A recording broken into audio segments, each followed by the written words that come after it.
Welcome to the Education and Empowerment Podcast. In this show, our hosts explore success and advancement through education by interviewing today's top leaders in the fields of education, business, and technology in order to provide insight into what it really takes to succeed. This show is brought to you by ForStay, a SaaS-enabled online booking marketplace for student and intern housing. ForStay provides turnkey, all-in-one cloud-based accommodation software solutions for colleges, universities, and organizations. Learn more at offcampus.forstay.com and landlords.forstay.com. All right, let's get into the show.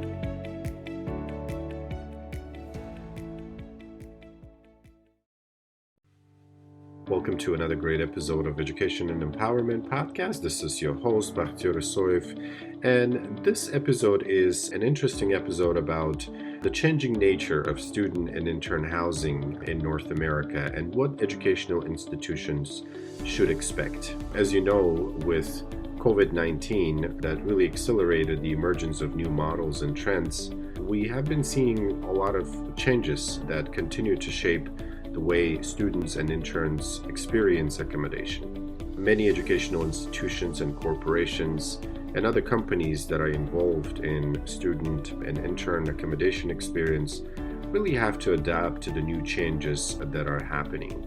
And to discover what those are, we are honored to bring CEO and founder of Vanmates, Aldo Diaz Rodriguez, who grew his venture from $1,000 to several million and helped thousands and thousands of students and interns and young professionals in North America. Aldo is originally from Mexico, and as he started his company in Canada, he really grew to many different cities across North America. And Vanmates is now a very good co-living company that many students choose from. So without further ado, I'd like to bring you Aldo Diaz Rodriguez. Hello, and welcome to Education and Empowerment Podcast.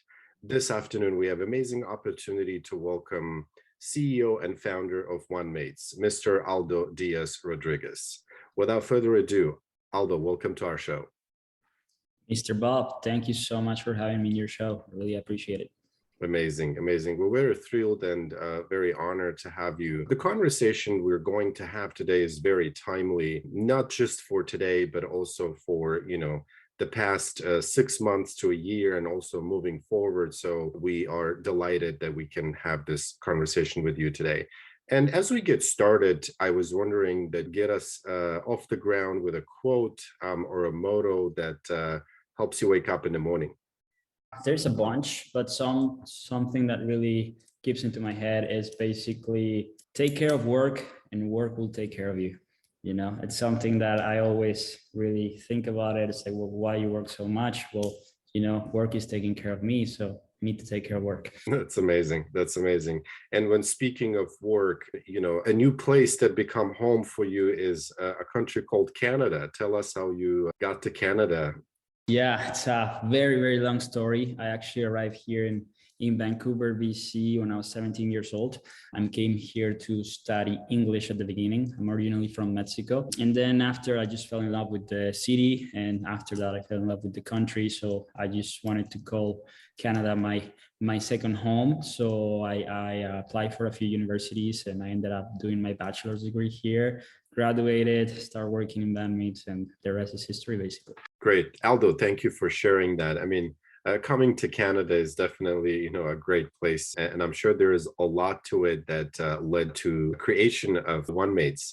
Can you tell us that story? Yes. It's a very long story, Bob, but I'll start with me coming to Canada. I arrived here and, moving abroad there's many challenges. One of them is basically arriving by yourself. You leave Right. all your friends and family, whatever you have built over the years, it kind of resets, when Exactly. you move to the country. So my beginning in Canada was difficult. I arrived and for starters, I didn't have a good experience with housing. It was very difficult for me to leave those couple of months in Vancouver. And actually my whole trip was for 6 months, so I had a bad experience with housing. It took me 4 months to kind of feel at home in Right. Canada. So, and I realized that part of the things that make me feel at home, it was the people that I was around with. It was the roommates that I have at that time, the good experiences that we shared. So that kind of switched my experience living in Canada. So Right. I realized why does it need to take 4 months for you to live that experience? Why cannot just put it in ground zero, so when you land you have this type of friends, so it took me those 4 months to find the people that I could relate to. Wow. So that idea was that experience was something that got stuck in my head.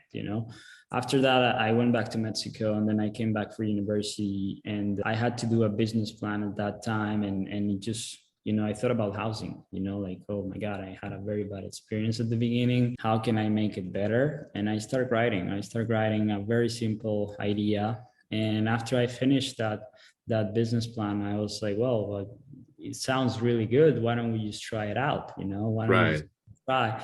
So at that time, I call a few friends. I say, look, I want to try this. What do you think?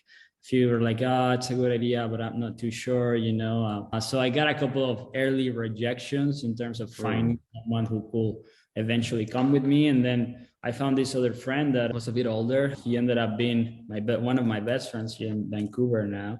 And I said, look, man, I'm trying to do this. I'm trying to build this. What do you think? And I was like, well, I think it's a great idea. Let's give it a try.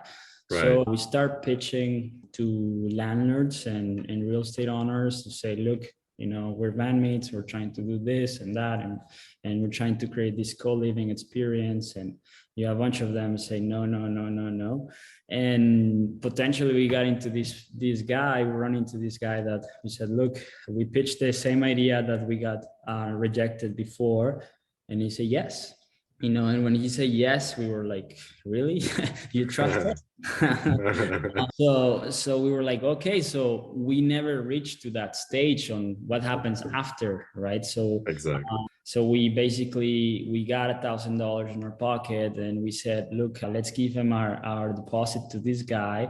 But that was all the money we could afford to give at that time, So it was $1,000. We ran out of money already, and we need to furnish a house and find people to it.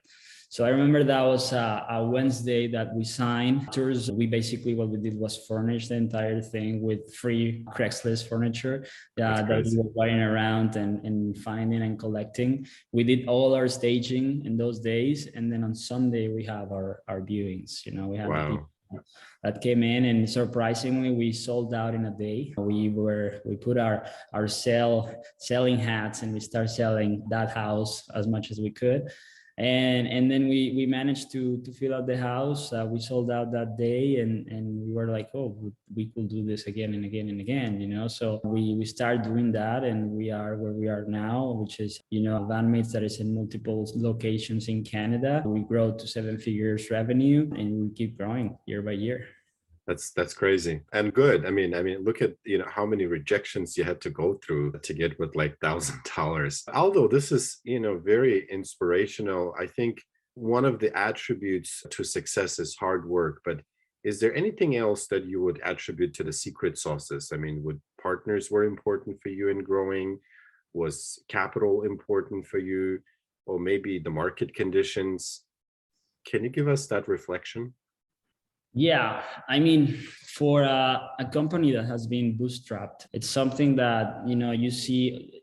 I was actually reading about this the other day, that how always like companies, they get a lot of media when they get funded, right? But the ones that had been bootstrapped, you don't get a lot of media. Like, look at this guy that just started with $10, the multi-million-dollar company, right? So it's something that, of course, it's a bit hard. It's way harder when you don't have the funds to it, but it's definitely doable. You grow at one pace, but you grow, So coming back to your question of how can I see it? So that's one of the secret sauces, basically understanding that, Vanmates or whatever stage you are, it's going to grow at its own stage. Don't try Right. to compare yourself with the person that just got funded and got tons of millions of dollars. Just understand, just like in life, everybody grows at its own pace. Companies grow at its own pace. Maybe we weren't ready to get the funding at that time. Maybe we're still not ready to get funding as of today, but we were growing as we grew, and it's something that you got to understand it, right? And that's, I understand it after a couple of years and say, look, we're not going to chase the money. We're just going to focus to grow however we can do it. And that's how we managed to do that. Hard work, definitely a lot of, there's ups and downs, tons of ups and downs. So you gotta, when you're running as a small company, you gotta celebrate your win as much as you don't celebrate your losses. You gotta, that sometimes there are very tiny wins that you gotta really celebrate them, even though they're so small. And as a team, that's so motivating, because sometimes you get caught up on all the bad things, but you don't look into the good things. So that's something that I always remind the team, because sometimes it's very easy, very simple. And I think us as human beings, you're always looking into the bad things instead of also looking at the good things. So compare that, put it in a balance, see, okay, how many bad things, how many good things? And if it's kind of similar, then why are you only focusing on the bad things, So I learned that the hard way. There's a bunch of times that I kind of just want to say, that's it, I'm done with. But then I start comparing and say, look, but this happened. You got these great partners, you got this, you got people that rely on you. So keep going, so hard work, keep going, and understand the ups and downs. And of course, getting yourself surrounded with good people is something, that good people could be a partnership, could be friends, could be family, whatever it is. You have to surround yourself with people that also want to grow with you. And if you can do that, then the rest is history. That's amazing. That's amazing. So what is the technology and partnership diagonal in this whole conversation? Were they very important for you in, growing to so many properties that you have now? Yeah, I mean, for me, if you say technology, you're talking about being able to scale. Right. If you have technology, you cannot scale. So Right. if you don't have the technology, or you're not into technology, you have to partner up with companies that have technology for you, so you can actually grow. Because if you don't have technology nowadays, then you cannot grow. It's just as simple as that. You need technology to grow. So I mean, take it super seriously if you are looking to growing your company. You're right. You're right. Well, that's great. And I'm sure with, this whole largest Instagram catalog of, different variety of housing options in the marketplace, I know Vanmates is taking a very leadership role. So tell us what makes Vanmates unique. Like, what should people pay attention to Vanmates? I mean, Vanmates, it's not only focused on housing, and the reason why housing is not everything for Vanmates is because, again, my personal experience of, I had housing when I first landed in Canada. I had a house, I had a roof, but it wasn't the greatest experience. So what Vanmates is really focusing about is that community, the sense of making every single person that comes to us, to make them feel at home, to make them feel that they have friends right away, that they can have people that can actually interact with. So how we want to grow is we want to focus a lot into that as well, just as much as we're focusing on growing our inventory. Having millions of properties is not the goal. The goal is to make sure everybody has that good experience that I didn't have at the beginning. That's something that I really, really would like to do. And I think that's a niche that we could potentially make Vanmates very, very, very unique. It's amazing. Thank you for sharing that. And I know that a lot of it is because of pandemic that happened. How did Vanmates handle pandemic? Pandemic was something that obviously nobody saw it was coming.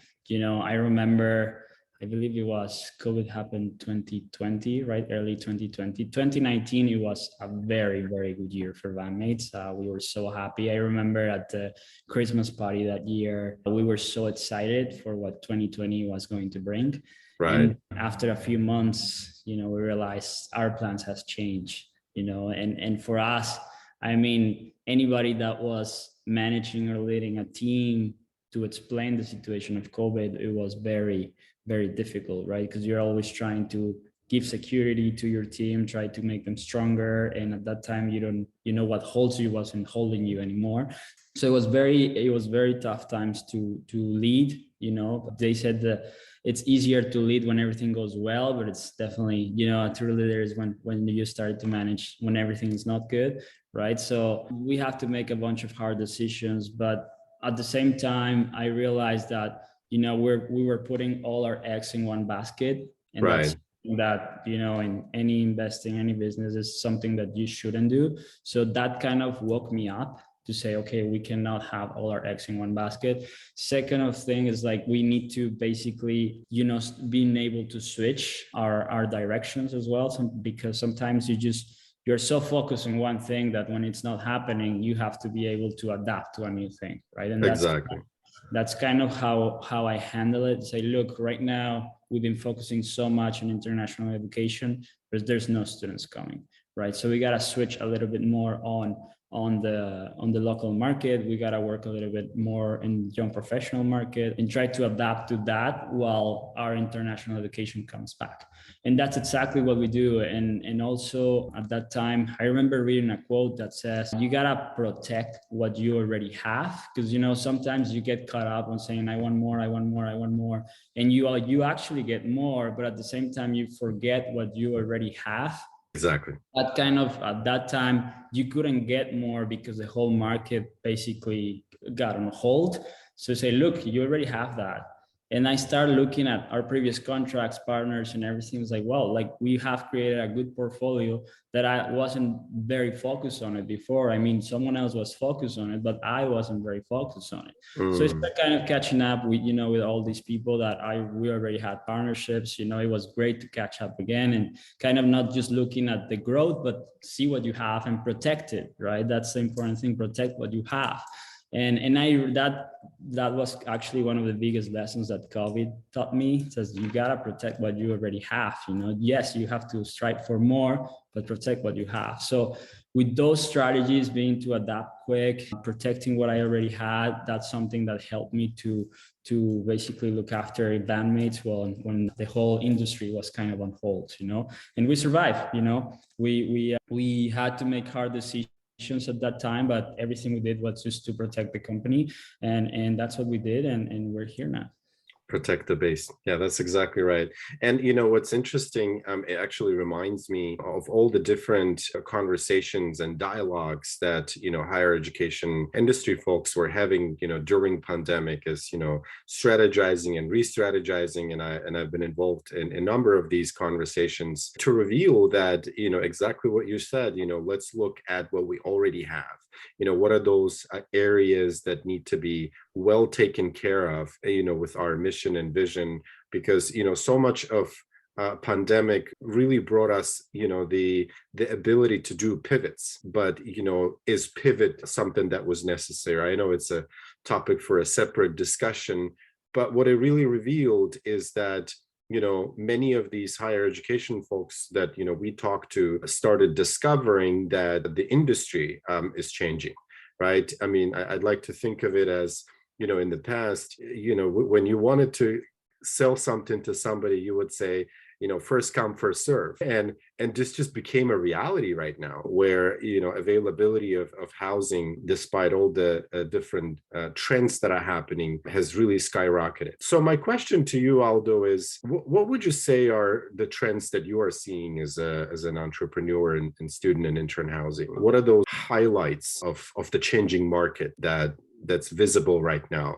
What did we notice in the past, and what are we not noticing now? Or what should we be paying more attention to? Yeah, I mean, out of your previous question, I mentioned something that basically we need to adapt to the new trends that is going on. And I've seen a lot of institutions that basically they have one model, they have seen it working, but they're not adapting to new models, Mm-hmm. And something that's very interesting to see is that you are reaching now younger generations, well, they have access to a phone since they were 6-7 years old, their idea of housing is switching. So you have to switch with them, right? Right. What I'm starting to see is that our interactions are becoming less and less face to face, right? Hmm. Especially, and COVID brought that up. When you move to a different country, obviously, unless you have family in this country, you go there by yourself, right? You have no friends, you have nobody there. And that's something that I have. That's why Vanmates existed, because we provided not only the housing, but also an access to a community where they make you feel welcome in any country you go to, right? So that's our goal, basically. We just don't want you to feel by yourself. Right.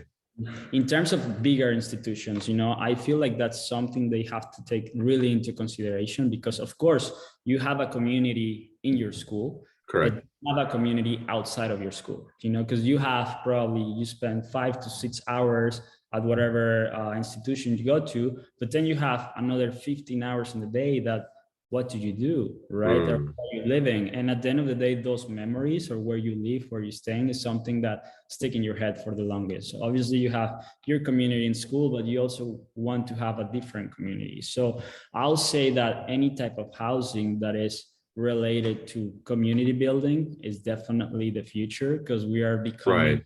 less and less social right now. Like, you don't have to go to the office anymore. You can work from home, but you don't have that interaction that you used to have. That's why also I think co-working companies existed, because if you're starting your own business, you're lonely at the end of the day, right? You start by yourself sometimes. So the fact that you're able to go to these type of spaces and kind of have that good energy of different people trying to grow in their personal level, it actually, you get that energy and you start to grow. So I think for housing is the same thing. You have to keep creating communities, and you need to adapt to this trend, because it's where it's heading. It's where it's going to happen. Maybe in the next 10 years, all the school is going to be online. So the only real interaction or human interaction we'll have is in your house, right? Exactly. You have friends there, or whatever you have there. That's how it's going to happen. So people wanted it, people needed it. And that's why you see all these co-living parts in different parts of the world happening, because they Right. like, they like that type of interaction. They like the fact that you're going to a house and you don't know who you're going to live with, but you know that potentially is an international student. It's in a very same scenario as you. Probably they arrived the same day as you. So you have a friend the second you open that door. So that's where we're trying to make these big institutions understand, right, that there is a trend there, and you need to offer it. At least you need to have the option, so you can help your upcoming students and the younger generations as well. That's great. That's great. And what would you place the importance of technology in that whole diagonal, so to speak? Well, they say real estate is one of the industries that has take the longest to innovate, and this is why we're very committed to our partnership with Forstay, because I see that the trends that what you guys are building, is something very powerful that helps connect providers like me to this type of institutions, or potentially to the marketplace that you guys are building. That bridge is something that it can only be done with technology. And it's Right. something that, starting from the experience of booking a place, from the experience of living in place, of the experience of an institution booking a place for their students. So that experience wise, it needs to be built with technology. So providers or institutions or something, everything is more connected, because you have an industry where, innovation is so slow, and you have institutions that they rely on this industry to grow and to have more bookings and everything. So if you don't have the proper technology for it, it just becomes a nightmare. And we have seen many times where, you're not innovating with technology. You're not in an industry where technology is huge. So it's hard, when you start scaling, you realize that you're starting to forget things. You're starting to give the same experience to your customers. So Right. that just relies on technology. And I think Forstay plays a very, very, very big role here in order for improve the booking and the living experience on different parts of the world. That's amazing. Yeah, well, thank you for that compliment. I think the biggest takeaway here is the importance of technology in whatever industry you are. And right now, just like you mentioned, real estate, similarly in higher education, there's a lot of conversation into, what is the future like, and what should we be doing now in relation to the next 6 months or 12 months. What are your aspirations or where would you like to see the industry go from a standpoint of colleges and universities that are on the other side of student and intern housing? Where would I like it to go? Yeah.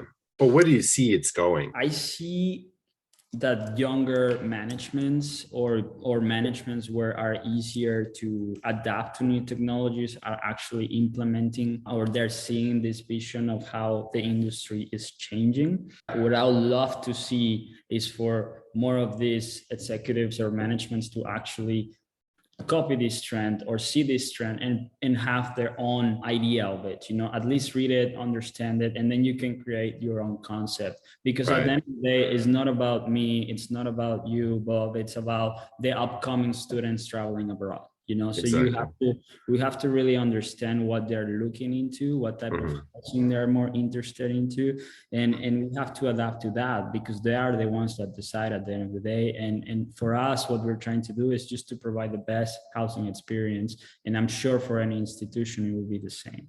Aldo, I think you just gave us an excellent reminder of another trend that we are seeing in higher education and language learning, which is, schools opening up their own inventory, or opening up their own student and intern housing.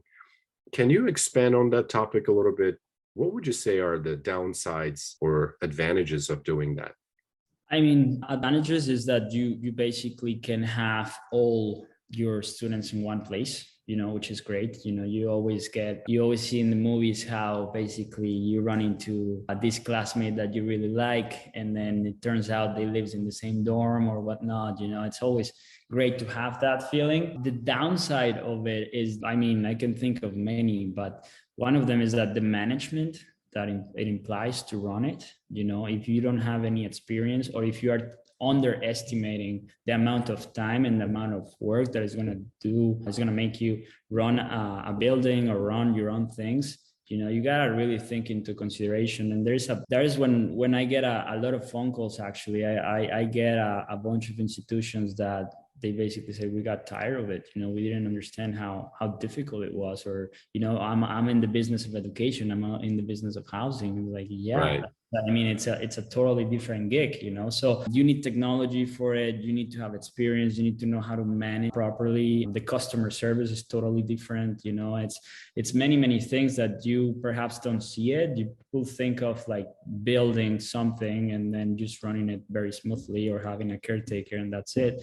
But it's actually more to that. It's more to it. There's experience of the building, or the whatever you have. You really have to add a bunch of things, and you got to make sure you run it right. So you got to understand you are actually doing a different business model. So treat it as a different business model, So if you take that into account, then you could potentially do it. But at the end of the day, to have enough supply, it's always very difficult. So you can have so many beds, and if you want to open more, it might take you longer, to 1, 2, 3 years to open more. So you got to have partners that actually you can trust, and that can be there for you whenever you need them, because you will never have enough. If you want to have your own buildings, how many buildings can you potentially have? How Exactly. many built, and how fast can you build them?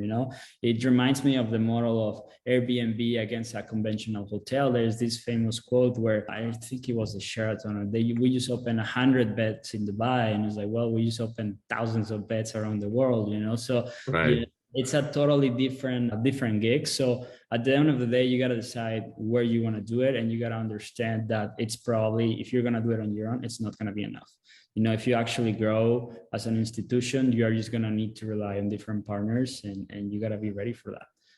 That's great. That's great. And you just made a great case study for, the whole concept and the trend of, outsourcing and student and intern housing.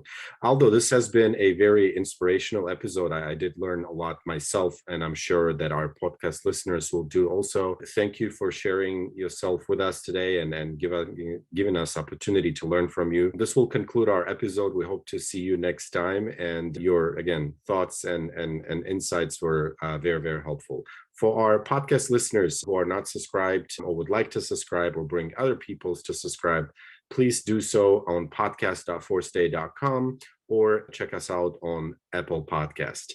If you're curious about what Forstay does, check it out on forstay.com, or you can also check us out on different social media, Instagram and Facebook and LinkedIn. Also, make sure you learn more about Vanmates on Vanmates. Is that the right address for you? Vanmates.com? Vanmates.com. Yes. And Bob, thank you so much for having me. It's been a pleasure. I hope this really helps to the upcoming industry leaders. Amazing. Thank you so much. Without further ado, see you next time. We hope you've enjoyed this episode of the Education and Empowerment Podcast. This show is brought to you by Forstay, a SaaS-enabled online booking marketplace for student and intern housing. Forstay provides turnkey, all-in-one, cloud-based accommodation software solutions for colleges, universities, and organizations. Learn more at offcampus.forstay.com and landlords.forstay.com.